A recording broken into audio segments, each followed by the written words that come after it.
Hey guys, welcome back to today's video. I hope you guys are all having a great day. So today I am going to be bringing you guys a story time vlog, but not just any story time, but my book. And I'm going to be reading you guys the first chapter of my book. And this book is about a boy who moves from one country to another, who tries to run away from his problems, and then this boy ends up facing his problems again. And not only did he reface his problems again, there ends up being a murder mystery that happened.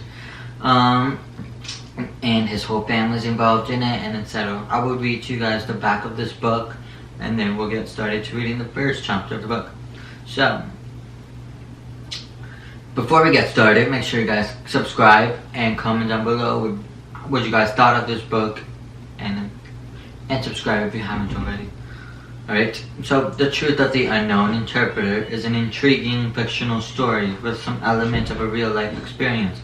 A young man who is hard of hearing moves from his home country to live in a state in the US. He wishes to get assimilated to the hearing world, but needs an interpreter to enable him to communicate effectively to others and understand what is being taught in class. His first experience with interpreters was not good, but when he moved to the US, he met a nice interpreter who he grew to like. Unluckily, this interpreter goes missing and is later found dead under mysterious circumstances. The young man gets another interpreter who turns out to be his worst nightmare. It turns out that this interpreter is involved in an evil cult which offers human beings for sacrifices. That's some deep stuff right there. I wrote this book and it took like a whole year to write it. Well, it actually took like 6 months to like 10 months, around that. It took me a whole school year. I was like every day in school, right when it was lunchtime, I would go straight to the library before school started, during its lunch break, and after school. I would spend so many hours writing this book, and it was really interesting. I loved it. Yeah, I did have friends, but I just really wanted to pour in all my passion for this book, and I really love it, and I think you guys should really get it. You guys are gonna love it because I don't know, it's like it has so much drama in it, action, thrillers, and emotions, and relationships, and love, and family, and it has a lot of meaning and a lot of thought. I put a lot of thought and meaning into this book, so you guys are gonna really love it. So yes, this book has 20 chapters. And we're gonna get started with the first one. And yeah, we'll see how you guys love it. So yes. So the link to my book, you can't, for some reason the link to my book and the link in the description doesn't work, so you're gonna have to go to Google, you're gonna search up my book name, and then you could click on the hardcover book. Also, on the about, on my YouTube page, there's an about link. You press about, and then you can press the link to my book along with my other social media. So I'm gonna put that up I'm gonna put the tutorial on the side so you guys can see what I'm talking about and how you guys can go and get the book for yourself. Alright, so let's start with, before we get started, make sure you guys take a seat and get a lunch, get yourself some water, settle down, and because this is gonna be one long, interesting story, and you guys are gonna love it, and you guys are gonna be here for a while, so just get a snack, and I recommend it. Okay, the introduction. One day, an interpreter in the name of Becky Malone was interpreting for a student named Henry Belofsky. Named Henry Belofsky, that she had always been interpreting ever since the student's first day of school. During history class, everyone was preparing for midterms, and Becky gladly helped Henry. She was so sweet, kind, and also offered some notes she took. When lunch was over, she was always so excited to get back to class and get ready for midterms with his study partner and interpreter, Becky. A substitute interpreter by the name of Janice Motair had to attend the study group and spend the rest of the day with Henry. When the last bell rang, Henry would always walk home with his 3 best friends. A couple of blocks down the road, they heard a huge shriek and a strong foul smell from a distance. Little does Henry know, he stumbled upon a carcass and found the head of his beloved interpreter Becky Malone with the word carved swine on it. Wow. Some deep stuff there. So, Chapter 1, The New Beginning. August 14, 2014. It was a rare sunny day in Fair Oaks, Oregon, which was in the northwestern United States amid extensive evergreen forests. Why was the city amid evergreen forests called Fair Oaks? No one was certain. Newly arrived from Russia was a teenage boy named Henry Volovsky, who had a hearing problem. Everyone in the beautiful foggy tall forests of Fair Oaks knew each other. It almost felt like it was a friendly, safe environment for the people. Yet there were some dark secrets that were kept in the deepest parts of the woods. There lies a myth that down in the deep woods, where it grew pristine like northern red oak trees, there was an abandoned hospital for insane people. Henry was always a curious and adventurous person. He walked out the back door of his house into the forest. Always loved to wander out into the forest and take a deep breath of nature. While he thinks about how great his life is, then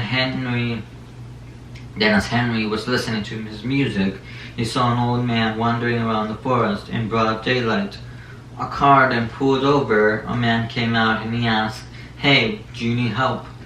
The old man turns around to reveal the blood smeared all over his mouth while yelling in some foreign language. The old man then starts sprinting to the driver, grabbing onto him. He then rips the collarbone of the poor innocent driver with his sharp teeth.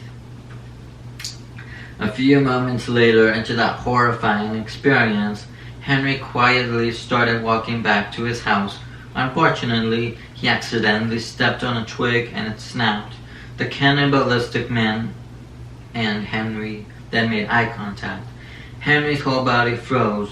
This man's horrifying look was petrifying. This white man with a black outfit and leather jacket, tiny blue eyes, and bald. The warm air was coming out of the man's mouth as the blood was dripping up from the sides of his chin. He roared out loud and while his life was on the line. Henry ran for his life back to his house. Henry stayed away from the woods and never spoke of this incident until it became breaking news on TV. He saw police officers knocking on doors to fill out reports of the mysterious incident that happened. It got to the point where Henry divulged with the two officers that came up to his door. When the police officers heard the news, they simply just laughed and said, "Wow, that's the best lead we've got in all week." Regardless of what Henry said, he was just happy that he was alive and hopefully he would never see that old man again who ate that poor driver. On the first day of school after a psychological hiatus, Henry takes his first steps into an all-hearing school, whereas back at home, Henry was used to being in a deaf environment. He joined multiple clubs and organizations, as well as meet lots of different people with interesting appearances and cultures.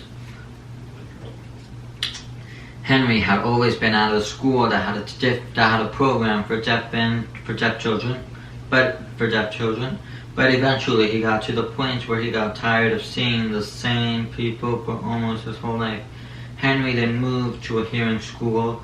There would be children who would treat him really nice and some real vile. There would be times when Henry would go up to a group of kids at lunch or in class to ask if he could hang out with them. Most of the kids said no, because he was too deaf to be around them and couldn't hang around with the cool kids. At times, students would harass Henry saying, "Hey, that boy called you, that person called you." Or in games they would say, "Go Henry, it's your turn," when no one had said anything, which humiliated Henry because people would laugh at Henry for doing something completely stupid or random, when it was really the boys that would play puppet with Henry.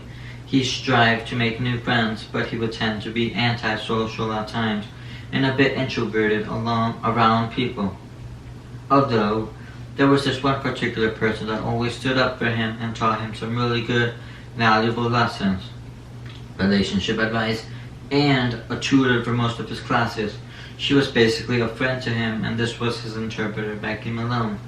So not only Becky Malone was a strong, independent woman that thrived to help others, but she was also an international contractor, which basically means that she is a professional interpreter that would travel all around the world, interpreting for world-famous pop stars, to government agencies, to doctors' offices, to interpret from young kids to seniors. Becky also comes from a privileged family and a society that will call them the Malones. They are a pretty powerful and important family. Becky recently just took a break from traveling all over the world, interpreting for philosophers, anthropologists, astronomers, and even mental health activists. After several years overseas,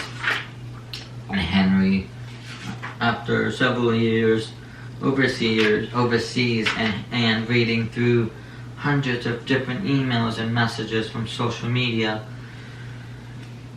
from family and friends, saying that they missed her and wanted her to come back home, Becky then finally decided to take a huge break and just interpret locally in her hometown in Fair Oaks, and her home school, which is Dulce Gallardo High School, home of the Porcupines.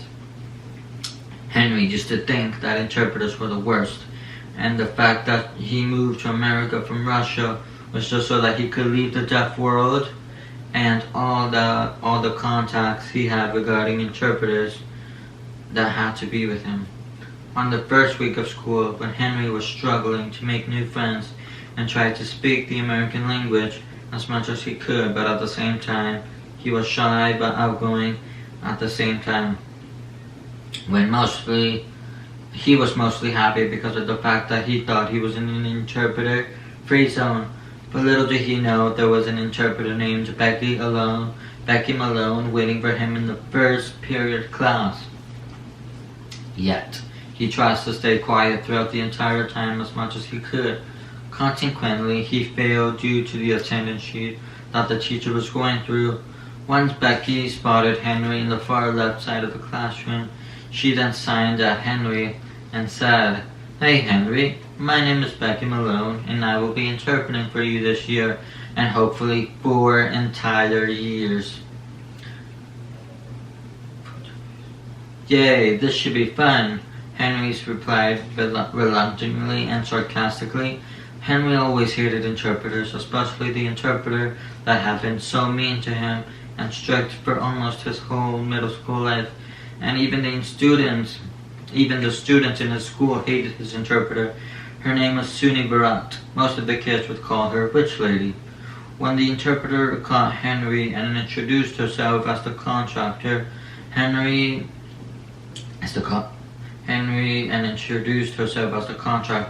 interpreter for Henry Belovsky, he felt that his life was over, but at the same time tried his hardest to not expose himself and hid himself from his other classmates so that they wouldn't know he had a babysitter or a second mom.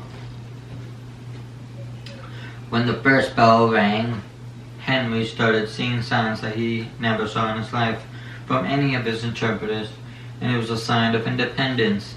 The interpreter would literally just walk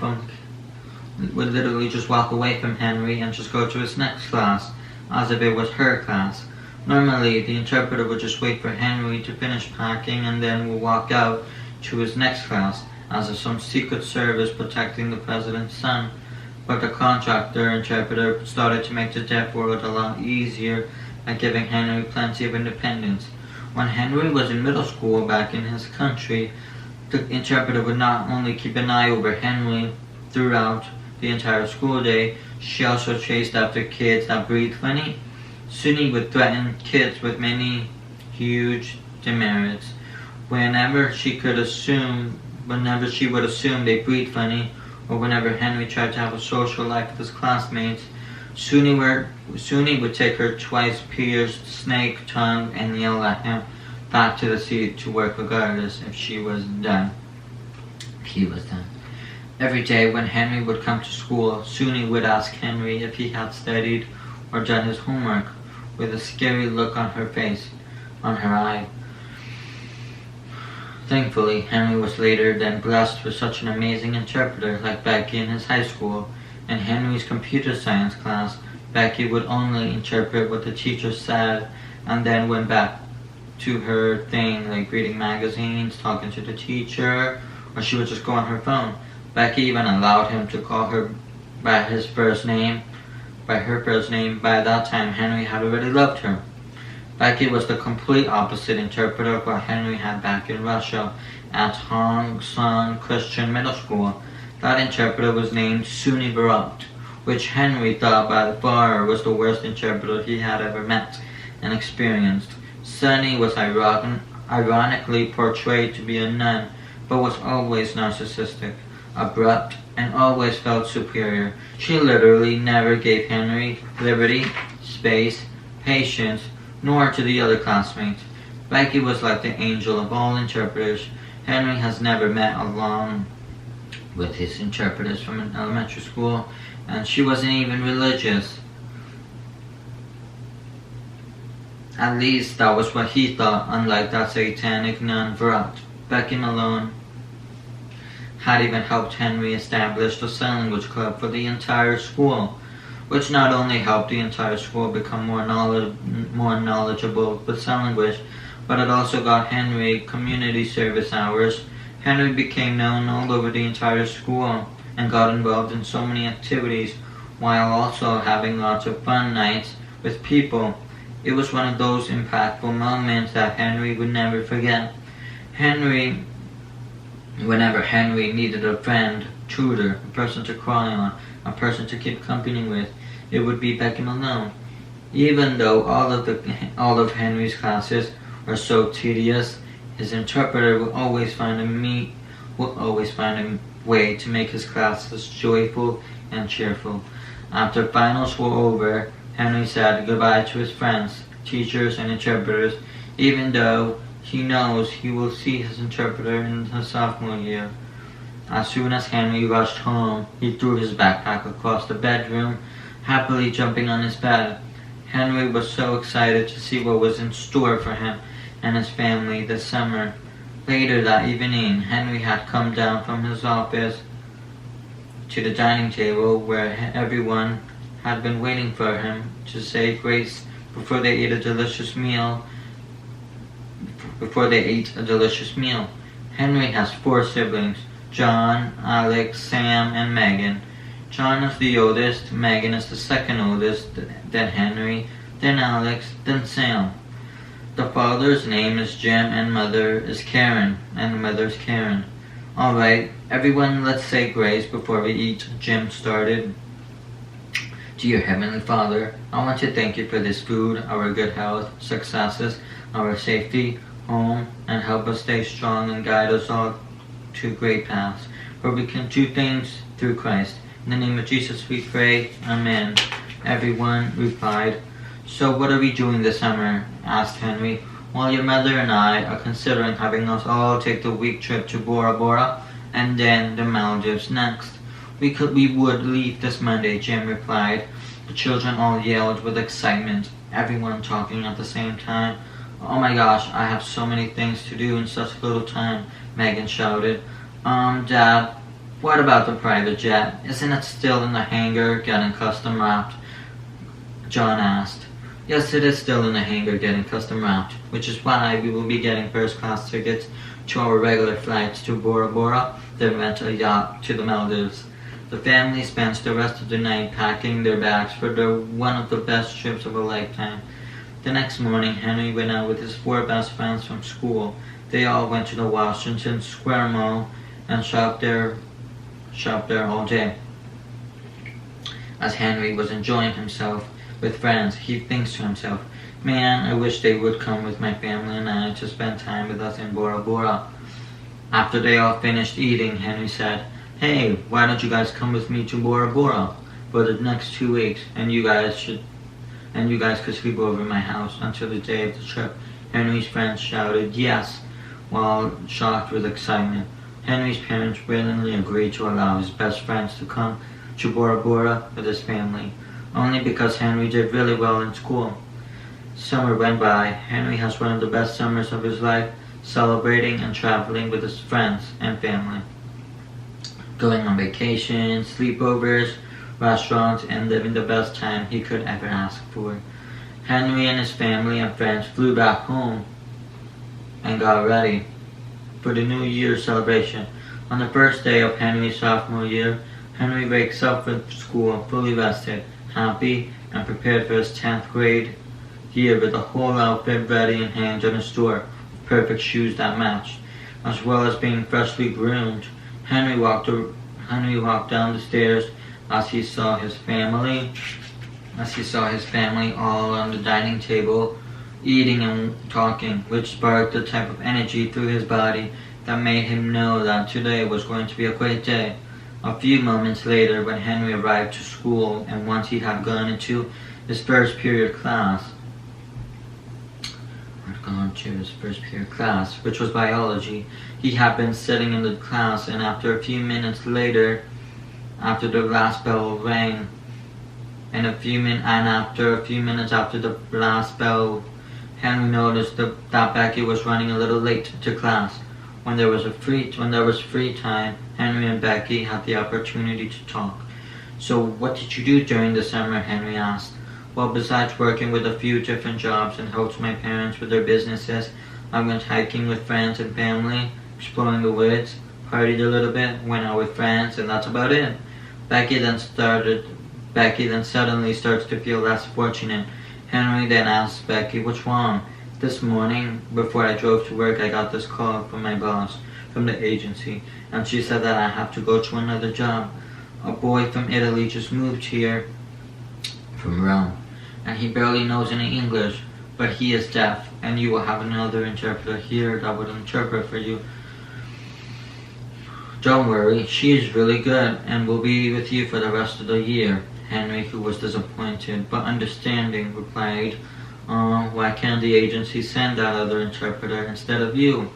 I wish you didn't have to go." "I know, I'm sorry. I tried getting someone else to go, but they said the answer was final." "I'm sure that the new interpreter's not so bad," Becky replied. "I hope so," Henry said lightly, laughing. Becky and Henry then go to the next class. Henry couldn't focus too well because he wouldn't stop thinking and worrying. What if this becomes like Russia all over again? I really don't want to suffer like the way I did throughout my middle school years back home. Hopefully I get someone as good as Becky," Henry said to himself. He proceeds to attempt to focus as he waits for this mysterious interpreter to come by. 30 minutes have gone by, which was almost time for the bell to ring to his next class. Henry was so bored of the lecture, so he then decided to take a nap. Shortly after,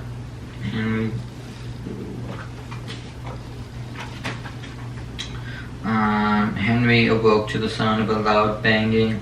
Shortly after Henry awoke to the sound of a loud banging on the door of the classroom, he started getting sad and sucked up his tears, and knowing that whatever was coming through that door was going to be his new interpreter until he graduates.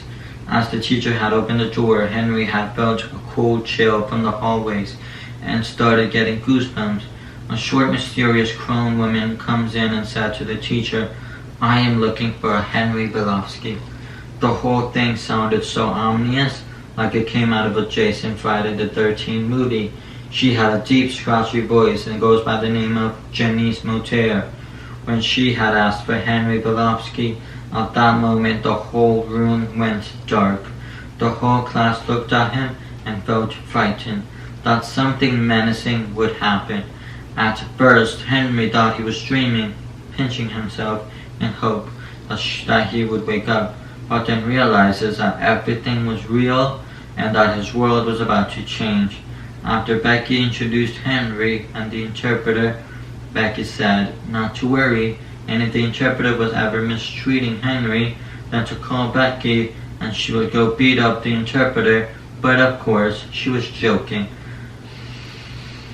As Henry waved goodbye to Becky walking to her car through the window, the new interpreter behind him says, "We're going to have so much fun together this year and forever, I promise you." She pressed her head against Henry, slithering her tongue away at Henry's ears softly, putting her curvy, dirty hands on Henry's shoulders, with Henry's eyes covered in tears, and through the blurriness, which looked like there were maggots crawling through her nails and around her fingers, Henry shrieked as he ran straight to his JROTC class, as Henry disturbingly goes through the day with the most disgusting, ghastly, and nerve-wracking interpreter ever, as he deeply inside hoped that Becky Malone would change her mind and come back the next day. But then he knew he had to be realistic and face new challenges. When it was finally almost time for lunch, as Henry was getting ready to bolt out the door to get as much breath and freedom he could from his new interpreter, Jenny said, "Hey, why don't you leave the class a little bit early, and you could beat all the kids at the line in the cafeteria?" "Sounds good," Henry replied. He then starts to change his mind about Janice and that maybe she wasn't too bad after all. But at the same time, Henry stayed very alert, where he knew that she wouldn't be trusted. When Henry had gone to lunch, he talked with his friends about the worst week he was having so far. After lunch, Henry went to his next class, which was history, waiting for Janice to help him with his history notes and prepare for the midterm. After waiting for a while, Janice comes into class with a huge band-aid on her arm and says that she got cut by glass when it fell in the teacher's planning room.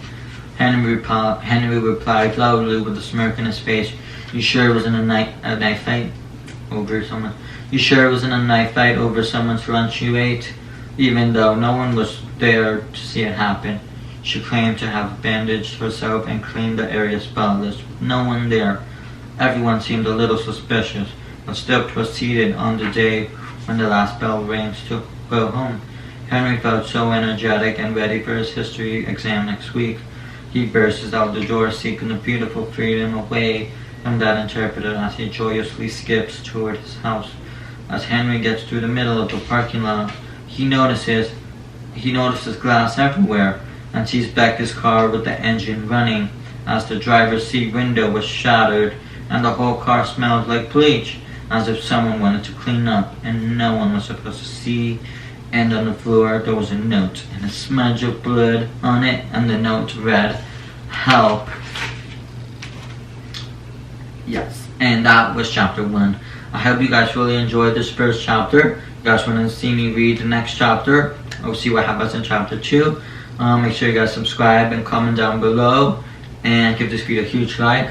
Check out the book on I'm gonna type out the tutorial in the comments, but also you guys can just go to my YouTube page, go to About, and click on the link where it says book, and you guys should get yourself a book.